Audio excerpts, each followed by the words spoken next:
Hi friends, Telangana TET మరియు DSC preparation ఆస్పిరెంట్స్కి use అయ్యే video. SGT school assistant social preparation అయ్యే ఆస్పిరెంట్స్కి సాంఘిక శాస్త్ర బోధన అభ్యాసన శాస్త్రం తెలుగు అకాడమీ బుక్ ఏ టాపిక్స్ ఉన్నాయో రీడింగ్ చూద్దాం. ఎడిషన్ 2023. విషయ సూచిక అధ్యాయం 1 సాంఘిక శాస్త్రాలు ఒక సమైక్యత అధ్యయనం. భావనలు సంబంధితాలు. సామాన్య శాస్త్రం సామాన్య శాస్త్రాలకు మధ్య భేదాలు. వివిధ సాంఘిక శాస్త్రాలు. సాంఘిక అంటే ఏమిటి? ఏకీకృత వివిధ విజ్ఞాన శాస్త్రాలు పరస్పర ఆధారితాలు. అంతర్గతంగా విద్యార్థుల జిజ్ఞాసన సహజ భావనల దృగ్విషయాలతో జతపరచడం. సాంఘిక శాస్త్ర మేధావుల ఆవిష్కారాలు సేవలు. Christopher Columbus, marks Webber, Karl marks, Chanakya, అమర్త్యసెన్, mother Teresa. అధ్యాయం 2 సాంఘిక శాస్త్ర అభ్యసన ఉద్దేశాలు లక్ష్యాలు. సాంఘిక శాస్త్ర అభ్యసన ఉద్దేశాలు ఆశయాలు. సాంఘిక శాస్త్ర బోధన ద్వారా విలువలను పెంపొందించడం. అభ్యసన లక్ష్యాలు అర్థం. అభ్యసన లక్ష్యాల అభివృద్ధి. సమర్థవంతమైన అభ్యసన లక్ష్యాల లక్షణాలు.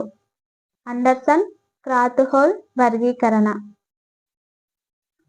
జ్ఞప్తికి తెచ్చుకునుట, అవగాహన చేసుకునుట, అనువర్తించుట, విశ్లేషించుట, మూల్యాంకనం చేయు, సృష్టించుటకు అభ్యసన లక్ష్యాలను రాసే విధానం. ప్రాథమికోన్నత మాధ్యమికోన్నత స్థాయిలలో అభ్యసన లక్ష్యాలు.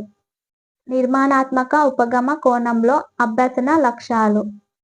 సాంఘిక శాస్త్ర విద్యా ప్రమాణాలు. అధ్యాయం 3 పాఠశాల విద్యా ప్రణాళిక సాంఘిక శాస్త్రంలో వనరులు. విద్యా ప్రణాళిక భావన నిర్వచనాలు. జాతీయ విద్యా ప్రణాళిక చట్టం 2005 NCF 2005. జాతీయ ఉపాధ్యాయ విద్యా ప్రణాళిక చట్టం 2009. విషయ కేంద్రీకృతం నుంచి ప్రవర్తనవాదం నుంచి. నిర్మాణాత్మక పద్ధతిలో విద్యా ప్రణాళిక నిర్మాణం. NCF 2005, AP SCF 2011 సాంఘిక శాస్త్ర విద్యా ప్రణాళిక గురించి చేసిన సూచనలు. పాఠ్య ప్రణాళిక సిలబస్, పాఠ్యాంశాల ఎంపిక, వ్యవస్థీకరణ. ఉపాధ్యాయుడు ఒక విద్యా ప్రణాళిక నిర్మాత. విద్యా ప్రణాళికలో ఉపాధ్యాయుని పాత్ర. పాఠ్య పుస్తకం నుంచి బోధన అభ్యసన సామగ్రి వైపుకు. పాఠ్య పుస్తకాన్ని అధిగమించి ముందుకు వెళ్ళడం. మానవ వనరులు. ప్రజలే వనరులు. మౌఖిక సమాచారం. ప్రాధాన్యత ప్రాథమిక గౌణ వనరులు, ద్వితీయ వనరులు. రకాలు క్షేత్ర సమాచారం, పాఠ్య సామగ్రి, పత్రికలు,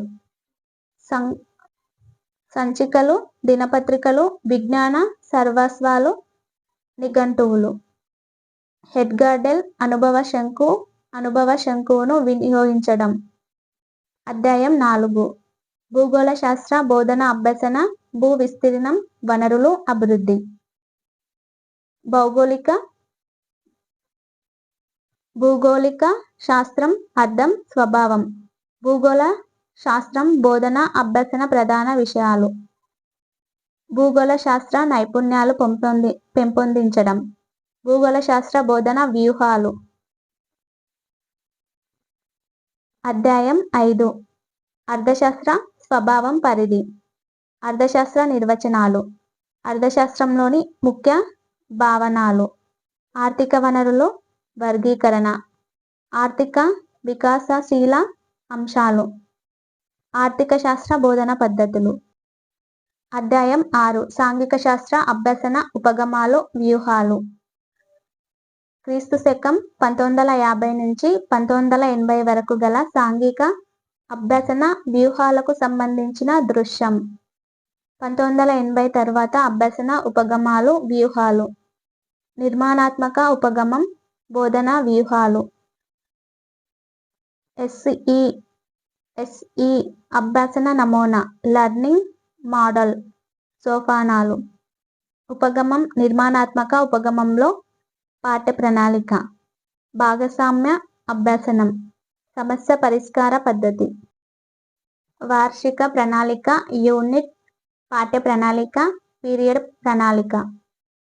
కాన్సెప్ట్ మ్యాపింగ్ దశలు, కాన్సెప్ట్ మ్యాపింగ్ ఉపయోగాలు. అధ్యాయం 7 చరిత్ర బోధన అభ్యసన.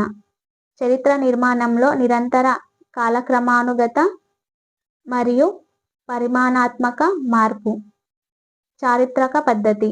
భారతీయ చరిత్ర సామాజిక ఆవిర్భావం. భారతీయ చరిత్రలో సాంఘిక మార్పును నిర్ణయించే అంశాలు. బోధనా శాస్త్రం, సాంఘిక చరిత్ర సంబంధిత అంశాలు. అధ్యాయం 8 రాజనీతి శాస్త్ర బోధన అభ్యసన. ప్రజాస్వామ్యం అభివృద్ధి. రాజకీయాలు అంటే ఏమిటి? రాజ్యాంగ దృక్పథంలో ప్రజాస్వామ్య భారతదేశం ప్రభుత్వ పనితీరు. సమాజం, రాజకీయ ప్రక్రియలు. బోధన అభ్యసన వ్యూహాలు. బోధన అభ్యసన సామగ్రి. అధ్యాయం 9 సామాజిక వనరులు, సాంఘిక శాస్త్ర ప్రయోగశాల. సామాజిక వనరులు భావం. సాంఘిక శాస్త్ర బోధనలో సామాజిక వనరులను వినియోగించే విధానం. సాంఘిక శాస్త్ర పేటిక. సాంఘిక శాస్త్ర ప్రయోగశాల అభ్యసన వనరు. ప్రయోగశాల ఉపగమం. వనరులను ఉపయోగించుటలో అవరోధాలు. అధ్యాయం 10 సాంఘిక శాస్త్ర అభ్యసన మూల్యాంకన పరికరాలు, సాంకేతికాలు.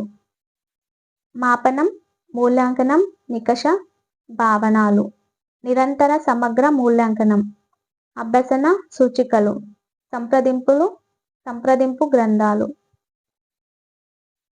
ఓకే ఫ్రెండ్స్, నెక్స్ట్ వీడియోలో ఒక్కొక్క లెసన్ రీడింగ్ చూద్దాము.